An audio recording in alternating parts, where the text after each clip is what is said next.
Very good morning class. बेटा आज वाले लेक्चर्स में हम बात करेंगे मेजरमेंट ऑफ टेम्परेचर्स के बारे में। उसके बारे में हम देखेंगे कुछ टाइप्स ऑफ स्केल्स के बारे में, आप किस स्केल्स का यूज़ करते हैं और कैसे करते हैं। और फिर कन्वर्जन फार्मूले के बारे में बात करेंगे कि कैसे आप सेल्सियस को फ़ारेनहाइट में एंड फ़ारेनहाइट को आप सेल्सियस में कन्वर्ट करते हैं। एंड फॉर दिस आपको ये समझना होगा कि जब भाई आप किसी ऑब्जेक्ट के टेम्परेचर को मेजरमेंट करने की बात करते हैं तो एक तो आपको मैंने बताया था कि कल आप फीलिंग के थ्रू आप बता सकते हैं, टच करके आप बता सकते हैं, बट आप टेम्परेचर एक्जैक्टली नहीं बता सकते कि कितना है किसी चीज़ का टेम्परेचर्स। जिससे कि अगर आप बात करें कि एक एवरेज टेम्परेचर जो होता है वो होता है रेडिस आपके बॉडी का जो नॉर्मल टेम्परेचर वो 37 डिग्री सेल्सियस है, बट ये एक्चुअल में आया कैसे। या फिर आप ये देखते हैं कि boiling point of water 100 degree Celsius है, या फिर melting point of pure water फिर आइस वो कितना है, डेट इज 0 डिग्री सेल्सियस है। तो ये एक्चुअल में ये कैसे हुआ, पहले से तो नहीं हो गया, पहले सारी कुछ चीज़ें ये हमें डिजाइनेटेड फॉर्म में नहीं मिल गई, लोगों ने इस पर वर्क किया। तो देखिए एक्चुअल में हुआ क्या कि वाटर जो है क्योंकि आपको आसानी से अवेलेबल है each and every part of this universe में, सो वर्ड में कह सकते हैं, यूनिवर्स में नहीं बहुत ज़्यादा। सो आप ये कह सकते हैं कि वाटर का जो मेल्टिंग पॉइंट है, प्योर वाटर का जो मेल्टिंग पॉइंट है वो 0 डिग्री सेल्सियस होता है। इन द सेम वे जो प्योर वाटर का बॉइलिंग पॉइंट होता है वो बेटा होता है 100 डिग्री सेल्सियस। आप क्या करते हैं, इन्हीं 0 डिग्री सेल्सियस से 100 डिग्री सेल्सियस को आप इक्वल पार्ट्स में डिवाइड कर देते थे। तो उसी चीज़ को सेल्सियस ने फर्स्ट ऑफ ऑल यूज़ किया। ये एक स्वीडन के साइंटिस्ट थे जो कि काफ़ी अच्छी फैमिली से आते थे, इनके जो फादर्स वगैरह थे ये भी एक अच्छे रिनोवेंट साइंटिस्ट अपने ज़माने के। तो इसी तरीके से इन्होंने भी अपने आप को उसी रेस में आप आगे किया और सेल्सियस स्केल की जो डिस्कवरी की वह एंड्रियस सेल्सियस के थ्रू हुई। एक स्वीडन, एक यूरोप का एक कंट्री है, वहाँ से हुई। अच्छा, आप ये देखेंगे कि एक्चुअल उन केसेस में उन्होंने क्या किया, प्योर वाटर का जो melting point that means ice का जो मेल्टिंग पॉइंट है 0 डिग्री सेल्सियस लिया, एंड इन द सेम वे आपका जो प्योर वाटर का जो आपका बॉइलिंग पॉइंट है वो 100 डिग्री सेल्सियस लिया। तो इस तरीके से 0 और 100 के बीच में उन्होंने कहा कि अगर आप इक्वल पार्ट्स में डिवाइड करते हैं तो आपको 100 डिविजन्स मिल जाएंगे, यानी 100 छोटे छोटे पार्ट्स मिल जाएंगे। तो इस स्केल का नाम उन्होंने किया सेल्सियस स्केल्स।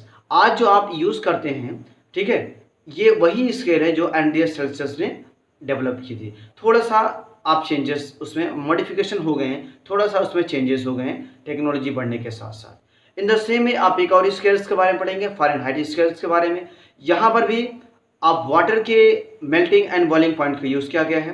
फ़ारेनहाइट भी एक साइंटिस्ट थे जो कि उन्होंने आप क्या किया कि फ़ारेनहाइट के यानी वाटर का जो मेल्टिंग पॉइंट है, that means the melting point of the pure ice, वो इन्होंने कहा 32 डिग्री फ़ारेनहाइट होगा। और इसी तरीके से boiling point of the pure water को इन्होंने कहा डेट इज़ 180 डिग्री 212 जो होगा फ़ारेनहाइट होगा। तो 212 को से 32 डिग्री को माइनस किया तो इन्होंने जब उसको डिवाइड किया तो 180 पार्ट्स आए, यानी 180 डिविजन्स आए।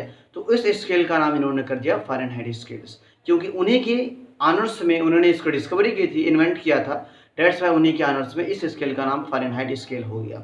ठीक है, तो इन्होंने क्या किया, वाटर के यानी प्योर आइस के जो मेल्टिंग पॉइंट था, that is the melting point of the pure ice, उसको इन्होंने 32 डिग्री ले लिया, 32 फ़ारेनहाइट ले लिया। इसी तरीके से melting point of the pure water ले लिया 212 फ़ारेनहाइट, उसको माइनस किया दोनों को, इनिशियल एंड फाइनल को, तो 180 डिविजन्स बने। और इसी 180 डिविजन्स को अगर आप वो करेंगे तो इस तरीके से 1.8 डिग्री सेल्सियस के बराबर आ जाएगा, यानी 1 फ़ारेनहाइट जो होगा वो 1.8 डिग्री सेल्सियस के इक्विवेलेंट आ जाएगा, बराबर आएगा। कन्वर्जन्स फार्मूले की हम बात करेंगे, लेकिन थोड़ा सा उसके बारे में देख लेते हैं। तो देखिए मेजरमेंट ऑफ टेम्परेचर्स में मैंने आपको बता दिया किस तरीके से ये चीज़ की शुरुआत हुई। अब टेम्परेचर स्केल्स के बारे में, अगर आप टेम्परेचर स्केल्स के बारे में बात करेंगे तो बेसिकली हमारे पास 3 स्केल्स प्रेजेंट हैं, Celsius scale, Fahrenheit scale and kelvin scales. तो मैंने आपको यहाँ पर सिर्फ 2 स्केल्स के बारे में बताया, पहला है सेल्सियस स्केल, दूसरा है फ़ारेनहाइट स्केल्स। ठीक है, सेल्सियस स्केल की जो रीडिंग होती है वो बेटा 0 to 100 डिग्री सेल्सियस होती है। कितना होती है, 0 to 100 डिग्री सेल्सियस। इसी तरीके से फ़ारेनहाइट स्केल्स की होती है वो 32 से लेकर होती है 212 तक की रीडिंग्स होती है।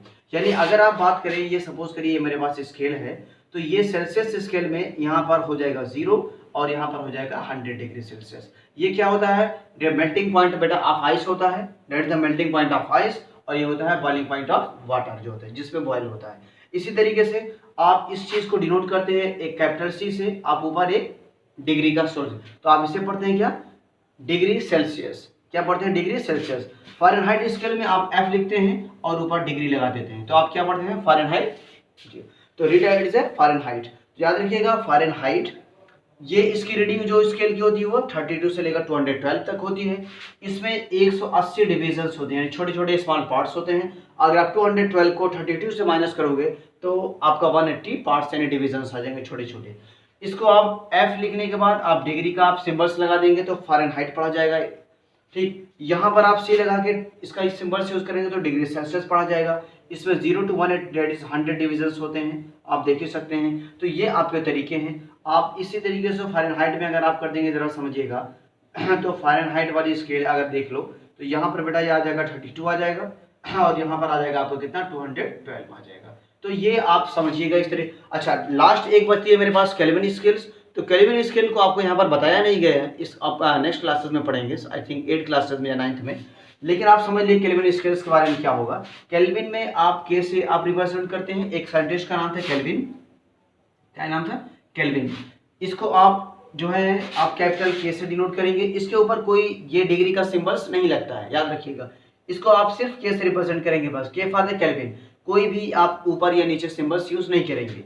ठीक है, इसके बाद इसकी जो रीडिंग्स होती है बेटा 273.15 से लेकर, ठीक है, 373.15 केल्विन के बीच की वैल्यू होती है। ठीक है, तो 273.15 से लेकर 373.15 ये केल्विन स्केल्स की रीडिंग होती है। सेम जैसे 32 से लेकर 212 या फिर 0 से लेकर 100, in the same way Kelvin scales has reading of 273.15 to 373.15 readings होती है। तो याद रखिएगा ये 3 टाइप्स ऑफ स्केल्स हैं, आपको इन्हीं दोनों के बारे में पढ़ना है, ये वाला पढ़ना नहीं है। अब जस्ट एक बात तुरंत आ जाते हैं आपका कन्वर्जन फार्मूले के ऊपर। ठीक, कन्वर्जन फार्मूला आपको ये बताता है कि अगर आपको कोई चीज़ आपको जैसे जो है आपको फ़ारेनहाइट में कोई किसी चीज़ का टेम्परेचर आपको दिया हुआ है, फ़ारेनहाइट में किसी ऑब्जेक्ट का टेम्परेचर गिवन है और आपसे कहा जा रहा है कि आप इसको आप सेल्सियस में चेंज करें, तो आप ये वाला फार्मूला यूज़ करेंगे। आप एफ की जगह पर आप वैल्यू पुट कर देंगे, जो भी आपको वैल्यू पुट आपको गिवन है। जैसे मान लीजिए आपको दिया गया कि किसी ऑब्जेक्ट का जो टेम्परेचर है वो 58 फ़ारेनहाइट है। कितना है, 58। तो आप एफ की जगह पर यहाँ पर 58 रख देंगे, माइनस कर देंगे, डिवाइड कर देंगे, आपको जो वैल्यू आएगी that is a degree Celsius में आ जाएगी। लेकिन अगर आपको उल्टा गिवन है, आपको गिवन है कि मान लीजिए कि किसी बॉम्बे का टेम्परेचर जो है, मान लीजिए किसी एक पार्टिकुलर डे जो है मुंबई का टेम्परेचर वो 40 डिग्री सेल्सियस है, आप उसे फ़ारेनहाइट में चेंज करें, तो आप यहाँ पर आप देखिए यूज़ कर देंगे बेटा एफ इज इक्वल टू, आप सी को लिख देंगे 40 इंटू में 9/5 प्लस में 32। ठीक है, आप देखिए 5 से आप डिवाइड कर देंगे, 5 1 जा 1, 5 8 जा 40, सो 8 इंटू में 9, 8 इंटू में 9 कितना आ जाएगा आपका, 8 9 जा 72 आ जाएगा। 72 में बेटा 32 प्लस कर देंगे, तो वही जो 40 डिग्री सेल्सियस था बॉम्बे का टेम्परेचर किसी एक दिन, एक्चुअल में वो कन्वर्ट होकर किस में आ जाएगा, फ़ारेनहाइट में। तो कितना हो गया, 8 9 जा 72 एंड प्लस में 32 कितना आ गया, 2 2 जा प्लस 4 एंड 7 3 105। तो मतलब 40 डिग्री सेल्सियस को जब आपने चेंज किया तो कितना फ़ारेनहाइट आ गया, 104 फ़ारेनहाइट। इसी तरीके से अगर फ़ारेनहाइट में गिवन होगा तो आप ये वाला फार्मूला यूज़ करेंगे और सेंटीग्रेड्स में आप ज़्यादा। नेक्स्ट चैप्टर उस पेजेस पर आपको ये एग्जांपल्स आपको सॉल्व करके गिवन है, आप देख लीजिएगा, लगा कि कोई दिक्कत आएगी बेटा बताइएगा।